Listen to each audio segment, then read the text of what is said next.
There is something extremely important happening in Iran, and I think we should all pay attention. We're going to start in Iran. Protests have broken out in several parts of Iran over the death of 22-year-old Masha Amin in police custody. Hi, welcome to another episode of The Take. If you have not yet subscribed to this channel, kindly consider doing so by clicking on the button down below. Women all over Iran have been cutting their hair and burning their headscarves, all in protest for the death of a 22-year-old woman by the name of Mahsa Amini. Mahsa Amini was arrested by the Iranian morality police on September 13th when she was visiting Tehran with her young brother. She was accused of violating Iran's strict rules that require women to cover their hair with a headscarf and wear loose-fitting clothes in public.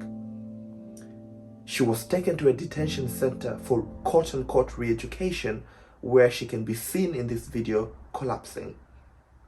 There are credible reports that she was beaten by the police in the van before arriving at the detention center.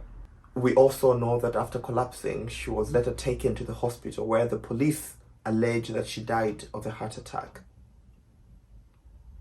Women-led protests are happening in over 50 cities. In these protests, women can be seen taking off their headscarves and burning them publicly as an act of protest and defiance.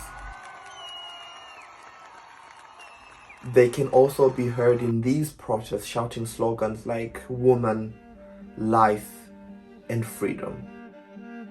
Thousands of women have also taken to social media where they're posting videos in which they're chopping off their hair in protest.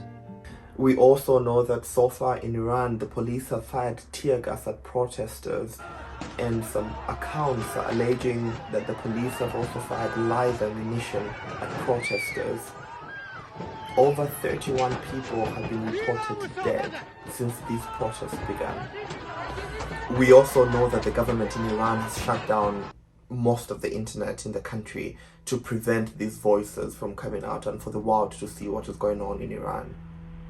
Before much of the internet was shut down, there have been stories on social media from people in Iran sharing those stories on social media. And you can do your part by sharing these stories and really amplifying these voices and letting the world know what these brave women in Iran are doing as an act of protest to what they've been going through in Iran. In this video, in the description, I'll link some of the videos and social media accounts that you can follow to learn more.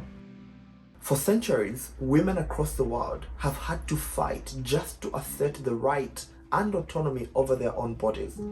Whether it is rights around sexual reproductive health, whether it is a right to vote, or the right to make personal political or economic decisions, or whether it is a personal right to choose to wear a headscarf or not. And what is happening in Iran is no different from what women across the world have had to face and are currently facing. And as a political scientist, after spending so much time on issues of great political contention, I have arrived at the understanding that the right to make personal, individual decision belongs to only the individual.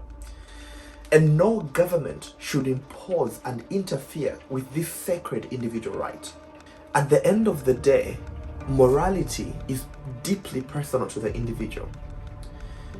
And because society is not a monolith, not all people in one society will have the same view over one particular issue. And as a result, imposing a set of morals that everybody in a society should ascribe to is implying that everybody within that society thinks the same and is the same. And we know that based on people's lived experiences, not everybody exercises and experiences a life, whether political, economic, or social, to the same degree. This is why ascribing and imposing a set of strict moral codes and moral rights within one society is antagonistic to the nature of the very society, because by virtue of being in a society, people are different. And rights, rules within a society should account to that difference.